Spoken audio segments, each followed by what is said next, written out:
Merci, Monsieur le Président.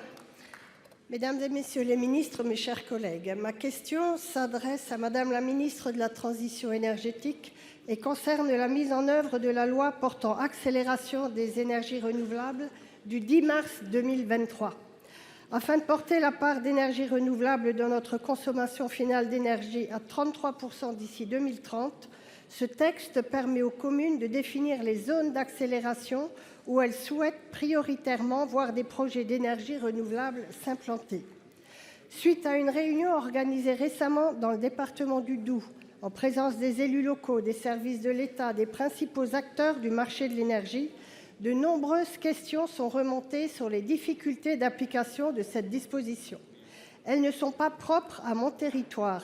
En témoignent les expériences similaires vécues par plusieurs de mes collègues. Comme vous le savez, les élus doivent rendre leurs propositions avant le 31 décembre 2023, sachant qu'à ce jour, les décrets d'application ne sont toujours pas parus et que d'ici là, ils doivent identifier les zones d'accélération sur leur territoire, modifier les documents d'urbanisme avec les zones d'exclusion, organiser la concertation avec la population. Et nous savons tous que ça ne se fait pas de la même façon ni dans le même temps dans des communes de petite taille ou dans une grosse agglomération. Inscrire ces zones sur le portail numérique dédié qui n'est pas encore tout à fait opérationnel. Aussi, je souhaiterais savoir comment le gouvernement entend répondre aux inquiétudes des élus locaux sur la mise en place de ces ZAER dans le délai imparti. Quand seront publiés les décrets d'application tant attendus dans nos territoires ? Si ces décrets seront bien conformes à l'esprit de la loi, sans ces garanties, les élus peuvent difficilement entamer sereinement leur démarche. Je vous remercie. Pour vous répondre, la parole est à la ministre de la Transition énergétique, Madame Agnès Pannier-Runacher. Merci, Monsieur le Président, Mesdames et Messieurs les sénateurs, Madame la sénatrice Jacquemet. Je vous remercie pour votre question qui témoigne de votre engagement sur l'accélération des énergies renouvelables dont nous avons tant besoin pour sortir des énergies fossiles.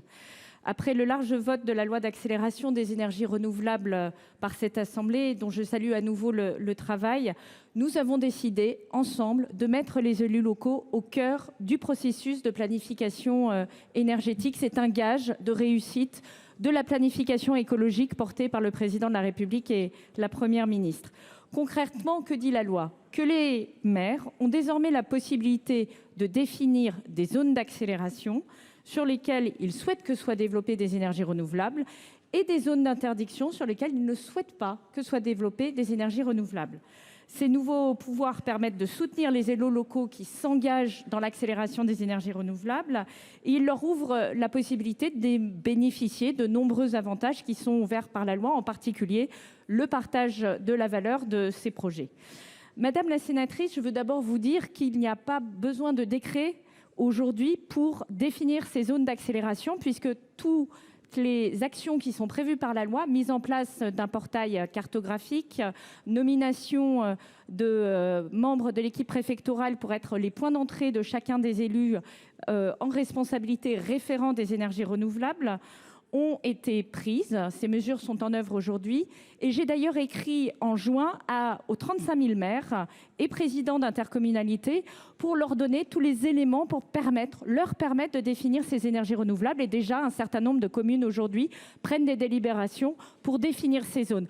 Fort heureusement, ils n'auraient pas demandé de modifier leur PLU ou leur document d'urbanisme. Ce qu'on leur demande, c'est de préciser quelles sont les zones sur lesquelles ils souhaitent qu'il y ait des énergies renouvelables et le remonter au niveau du département puis de la région pour que les comités régionaux de l'énergie puissent prendre position. Et je veux vous rassurer, la date du 31 décembre n'est pas une date butoir, mais nous ne pouvons pas ralentir aujourd'hui les communes qui ont déjà fait ce travail. Et nous serons en soutien et nous le faisons puisque j'organise tous les mois des conférences et des visios avec plus de centaines d'élus sur ce sujet. Mes chers collègues,